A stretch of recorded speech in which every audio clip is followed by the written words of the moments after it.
নমস্কার বন্ধুরা, চলে এসেছি আবারও ভেন্ডি আলুর নতুন একটি রেসিপির ভিডিও আপনাদের সাথে শেয়ার করতে। আজকের রেসিপিটা একদম অন্যরকমভাবে বানিয়ে শেয়ার করব আপনাদের সাথে। আশা করছি এইভাবে বানিয়ে আগে খাননি, তাই শেষ পর্যন্ত সঙ্গে থেকে রেসিপিটা দেখার অনুরোধ রইল।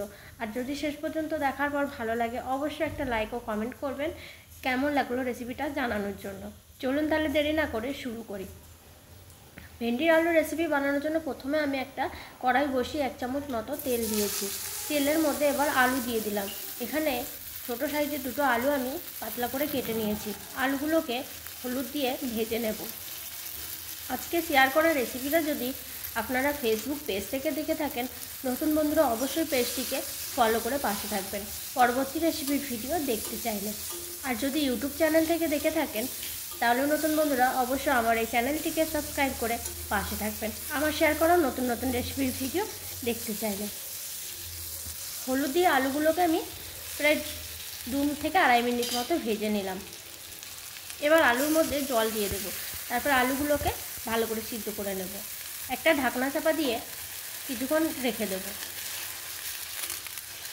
এর আগেও আমি ভেন্ডির অনেকগুলো রেসিপি শেয়ার করেছি আমার চ্যানেলে।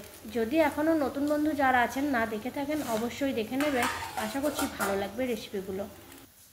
এবার এইদিকে যতক্ষণ আলুগুলো সিদ্ধ করতে দিলাম ততক্ষণ আমি ভেন্ডিগুলোকে কেটে নেব। এখানে আমি ভেন্ডি নিয়েছি 250 গ্রামের কাছাকাছি, তাই ভেন্ডিগুলোকে ভালো করে ধুয়ে নিয়েছি আগে থেকেই। এবার কেটে নেব। আর লাগবে আদা, রসুন, 2টো কাঁচা লঙ্কা। এখানে একটা পেঁয়াজ নিয়েছি মিডিয়াম সাইজের পাতলা করে কেটে। আদা, রসুন, কাঁচা লঙ্কা আমি শিল বাটাতে বেটে নেব সামান্য জিরে দিয়ে। এদিকে আবার ভেন্ডিগুলোকে কেটে নেব। যেগুলো বড় সাইজের ভেন্ডি আছে সেগুলো 2 টুকরো করে নিচ্ছি, আর ছোটো সাইজের ভেন্ডিগুলো 1 টুকরো করেই কেটে নেব। দুদিকের অংশটা বাদ দিয়ে সমস্ত ভেন্ডি আমি কেটে নিয়ে চলে এসেছি। এই যে এরকমভাবে কেটে নিয়েছি। আর ভেন্ডিগুলো কিন্তু একদম টাটকা, মানে কচি ছিল। তাই কচি ভেন্ডি দিয়ে এই ঝোলটা বানালে খেতে দারুণ লাগবে দুপুরে গরম গরম ভাতের সাথে। সমস্ত ভেন্ডি কেটে নিয়ে পাশে রেখে দেবো। এবার আলুটা সিদ্ধ হয়েছে নাকি চেক করে নেব। এমনিতেও বন্ধুরা আমার বাড়ির সবাই কিন্তু ভেন্ডির যে কোনো রেসিপি খেতে অনেক বেশি পছন্দ করে, তাই ভেন্ডির আবারও একটি রেসিপি আজকে বানাচ্ছি আমি আর আপনাদের সাথে শেয়ার করছি। এদিকে আমি ঢাকনাটা খুলে নিলাম। এবার আলুগুলোকে চেক করে নেব। আলু বেশিরভাগ সিদ্ধ হয়ে গেলে তাহলে এবার আমি একটা বাটির মধ্যে ঢেলে নেব। এখানে কিন্তু আলু সিদ্ধ হয়ে গেছে। সিদ্ধ আলুটা এবার একটা বাটির মধ্যে ঢেলে কড়াইটা আবারও পরিষ্কার করে নিয়ে চলে এসেছি। এবার 1 চামচ মতো সর্ষের তেল দিয়ে ফোড়ন দিলাম 5 ফোড়ন।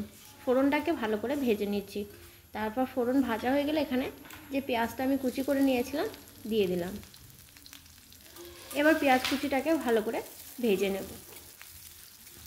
পেঁয়াজটা কিছুক্ষণ ভাজা হয়ে গেলে আমি তার মধ্যে ভেন্ডিগুলোকে অ্যাড করে দিয়ে ভেন্ডিগুলোকেও ভেজে নেব।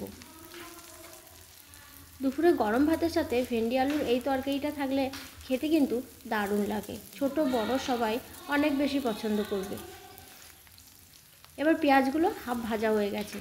এই সময় আমি ভেন্ডিটাকেও অ্যাড করে দেবো। যেহেতু ভেন্ডিগুলোকে আমি হালকা করে ভেজে নেব, অনেক বেশি ভাজবো না, তাহলে কিন্তু ভেন্ডি যে সবুজ রঙটা থাকে সেটা চেঞ্জ হয়ে যায়।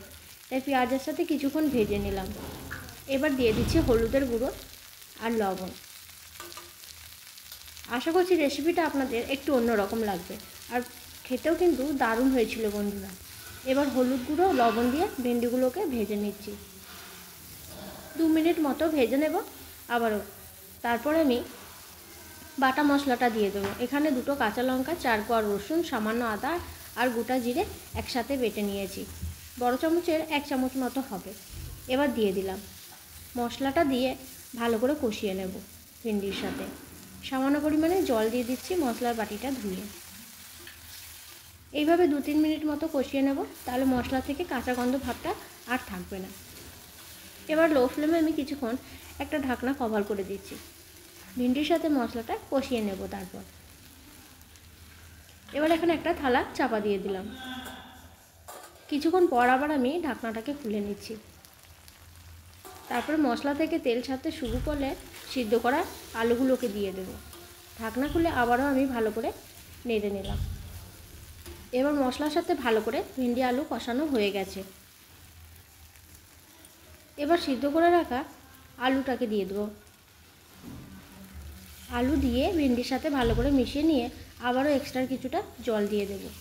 যেহেতু এটা একটা ঝোলের তরকারি করছি সেই জন্য, তাই জলের পরিমাণ একটু বেশি দেব।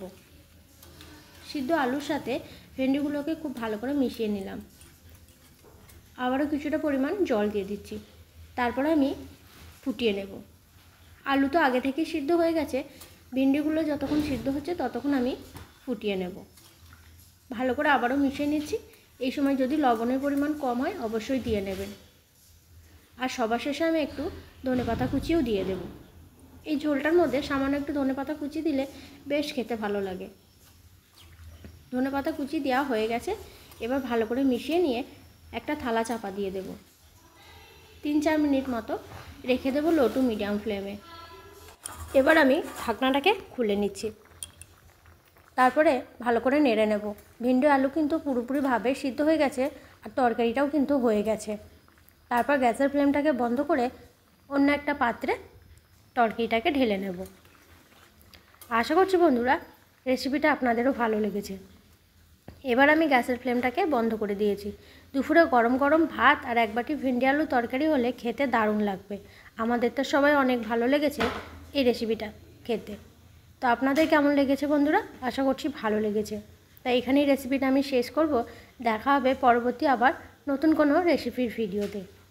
ততক্ষণ সবাই সুস্থ থাকুন, ভালো থাকুন। আর শেষ পর্যন্ত রেসিপিটা সঙ্গে থেকে দেখার জন্য অসংখ্য ধন্যবাদ। Thanks for watching.